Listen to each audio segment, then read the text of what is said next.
Good day, YouTube and internet friends. Meron tayong bagong unit. Baka matipuhan nyo. 2 units pala.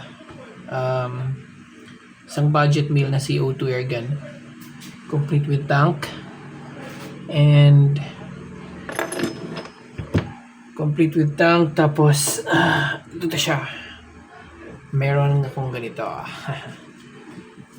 Ito yung ating CO2 na Nimrod, and then ito yung ating PCP na Ninja Predator with 16 inches barrel lang.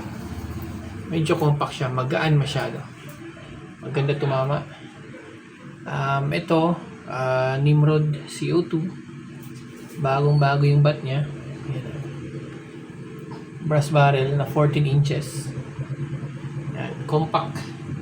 So available to. Ito available for 9K. May kasamang brand new CO2 tank. Alloy yung brand. Alloy. Tapos ang CO2 air gun na ito is threaded valve, meaning kaya niyang magkarga ng high pressure air up to 2000 PSI. Pero ako 1.5 lang kasi yung 2000 PSI masyado nang mataas na pressure, medyo nahirapan na siyang paluin. Kasi yung valve nito is yung stock valve, hindi pa yung yung acetal valve. So yan. Ito siya, 14 inches ang barrel pala. Brass barrel na 12 grooves. Magaan. Kung ikaw mahilig ka sa CO2, yan, ito para sa'yo. Unit lang is 8,000, and then may kasamang tank 1,000 po. Brand new ito, brand new. Hindi pa nagagamit, at saka pati ito hindi ko nagagamit kasi may PCP ako. Kaya brand new, ang kinis pa nito. Pwede sa maselan. Makinis ito, makinis. Yan.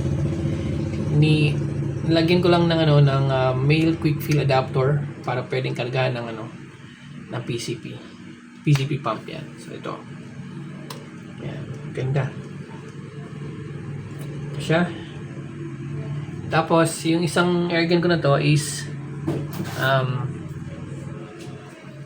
ito ang aking Ninja Predator na PCP multi-shot side lever from Indo. Fix na ang kanyang bat.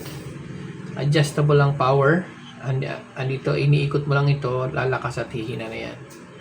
Then, ito may kasamang 13 round magazine. Ito. And meron din siyang kasamang single shot na parang magazine. So, paano? Ito yan. Ikasama muna. Yan. Tapos, ito. Open mo siya. Swing. And then, ipasok mo yung bala dito. Then, saka mo ibabalik. And then close. Then fire. Ganun lang siya. Uncock ko muna ha. Kasi maingay. Gabi na rito eh. Yan. So may isama akong red dot scope. Kanina tinesting ko kasi wala akong extra scope. Nalagyan ko ng red dot scope. Tapos yung steel plate ko na 20 yards. Walang mintis. Ang gandang tumama. Ang lakas. So yan. Red dot scope. Green siya pala ngayon. Pero may red dot scope. Yan. Yan.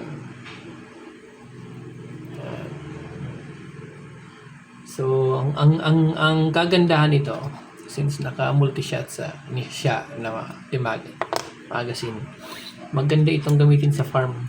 Bantay sa farm. Yung mga uwak nyo dyan, yung mga kumakain ng mga sisiw nyo, pwede ito kahit gabi. Gandang tumira nito, gandang gamitin. So hindi to brand new, second hand lang siya, kaya nga binibenta ko siya ng mura lang, 26k kasama ng ganito. May kasamang red dot, 26k lang. Tapos meron siyang fixed butt. Yan, fixed butt lang yan. Hindi na siya na-adjust, hindi siya folding. So, tactical siya. Yan. Regulated to 1,800 to 1,900 PSI. So malakas. 0.30 liters ang tank. Steel barrel. Tapos 12 grooves. Malalim na grooves. Kaya alam mong maganda tumama. Tapos punggok na punggok silencer. Cute siya tingnan. Magaan. Pang farm. Kung bantay ka sa farm, kung meron kang farm, ito maganda ito para sa'yo.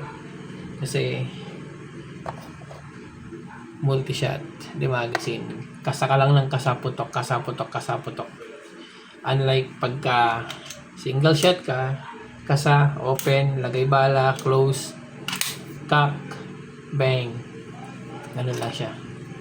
So, medyo matagal ang ang bawat putok dito pag single shot. Pero, pwede mo siyang lagyan ito. Free na ito. So, 26K lang po. Ito pa. 26K plus 8K. Oh my God. May insect. Oh, shit. 26K plus 8K. Yan. Oh, plus 9K. Plus 1K pa para sa tanke nito. Mamili ka lang dito. Pwede sa'yo. Oh. Budget meal na side lever multi-shot. Ganda. Ayos. Call and text lang, sir. Ilagay ko dito sa baba yung number. Call and text lang po. Thank you.